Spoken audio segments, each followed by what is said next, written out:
எல்லாருக்கும் வணக்கம். இன்றைக்கி நம்ம எதை பற்றி பார்க்க போகிறோன்னா, மறுபடியும் ஒரே நியூஸ் தாங்க. எத்தனை இடத்துல எத்தனை தடவை மாறி மாறி நடந்துகிட்டே இருந்தாலும், அதை யார் தடுக்க போகிறா, எப்படி தடுக்க போகிறோன்னு தெரியல நமக்கு. நம்ம மகாராஷ்டிராவில் தானே டிஸ்ட்ரிக்டில் இருக்க பத்லாப்பூர் அங்கே நடந்தது தாங்க. ஒரு பள்ளி, அது ப்ரைவேட்டாக கவர்மெண்ட்டாக இன்னும் எதுவும் நியூஸ் பெருசாக வெளியில் வரலையா இல்லை வரவிடாமல் பண்ணுறாங்களான்னு தெரியலை. 2 சிறுமிகளுக்கு பாலியல் தொல்லை நடந்திருக்குங்க. 2 சிறுமிகள் பாலியல் துன்புறுத்தலுக்கு ஆளாயிருக்காங்க. இதை பண்ணதுனால அந்த ஊர் மக்கள் சேர்ந்து ரயில் மறியல் போராட்டத்தில் ஈடுபட்டுட்டாங்க. கல்வி ரயில் சேவை ரத்து, இந்த மாதிரி நிறையா பிரச்சனை ஓடிட்டுருக்கு.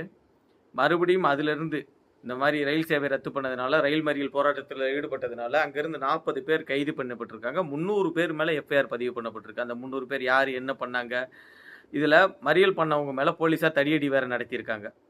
அநேகமாக தொடர்ந்து இந்த 2-3 இஷ்யூலாம் வர்றதுனால பிரச்சனை பெருசாக்காமல் பார்த்துக்கிறாங்கன்னு நினைக்கிறேன். ஆனால் அப்போ தப்பு பண்ணவனை விடக்கூடாதுல்ல.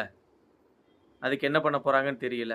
300 பேர் மேலே எஃப்ஐஆர் பதிவு பண்ணியிருக்காங்க. ஒரு எஃப்ஐஆர் போடுறது சாதாரண விஷயம் இல்லைங்க. அவ்வளோ சீக்கிரம் யார் மேலேயும் போட்டுற மாட்டாங்க. அப்போ கலவரம் அங்கே எவ்வளோ பெருசாக இருந்திருக்கும். அது ஏன் இன்னும் வெளியில் வரலன்னு தெரியலை. அதுபோக 40 பேரை கைது பண்ணியிருக்காங்க. மறுபடியும் இது போல் நடக்காமல் இருக்கிறதுக்காக ட்ரெயின்லாம் எல்லாம் ரிலீஸ் பண்ணி விட்டுட்டு அங்கே பலத்த போலீஸ் பாதுகாப்பு வேறு கொடுத்துருக்காங்க.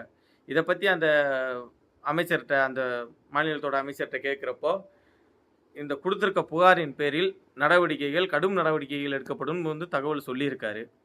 அது எப்போ நடக்கும், என்ன ஏதுன்னு தெரியலை. அதே மாதிரி இந்த பிரச்சனையிலையும் சொல்லியிருந்தா, ஒரு ஆள் மாற்றி ஒரு ஆள் சொல்லிட்டு இருக்காங்க, முன்னுக்கு பின் முரணாக பேசிட்டு இருக்காங்கன்னு இந்த கொல்கத்தா டாக்டர் மேட்டரில் சொல்லியிருந்தேன். சஞ்சய் ராய் அதை பற்றி நியூஸ் அப்டேட் நிறையா மாற்றி பேசிகிட்டே இருக்காங்க. ஏதாவது ஒன்று ஃபைனல் பண்ணட்டும், அதுக்கப்புறம் நம்ம என்னென்னு பண்ணிக்கலாம். ஒன்று முடிகிறதுக்குள்ளே ஒன்று என்ன பண்ண போகிறேன்னு தெரியலைங்க. எவ்வளோ விழிப்புணர்வு. பெற்றோர்கள்லாம் தங்கள் பிள்ளைகளை கவனமாக பார்த்துக்கணுன்னு தயவு செய்து நான் கேட்டுக்கிறேன்.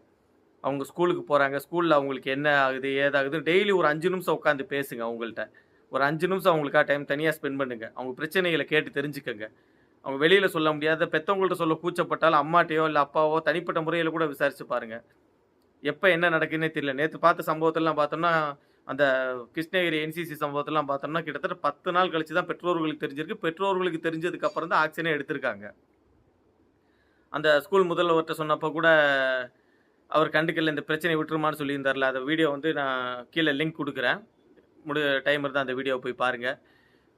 எத்தனை விழிப்புணர்வு வீடியோ போட்டாலும் பெற்றோர்கள் கொஞ்சம் கவனமாக இருந்துக்கங்க. கொஞ்சம் இல்லை, ரொம்பவே கவனமாக இருந்துக்கங்க.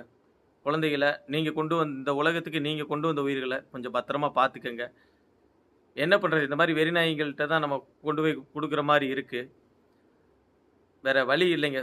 ஸ்கூல் பெற்றோர்கள், அதாவது குழந்தைகள் அந்த பள்ளி பருவம் வர்றப்ப பெற்றோர்கள் கூட இருக்கிறத விட ஸ்கூலில் இருக்க நேரம் தான் அதிகமாக இருக்குது. அப்போது டைம் ஏதோ பீரியட் ஏதோ கம்மி தான், ரெஸ்ட்டு தான், ஸ்கூல் நடக்கிற டைம் அப்படி இப்படின்னு கணக்கு பார்த்தா டைமிங் கம்மி தான். ஆனால் பகல் டைம் அப்படின்னு எடுக்கிறப்ப பகல் ஃபுல்லாக ஒரு முழு நேர பகலும் அவங்க கூட தான் டைம் ஸ்பெண்ட் பண்ணுறாங்க.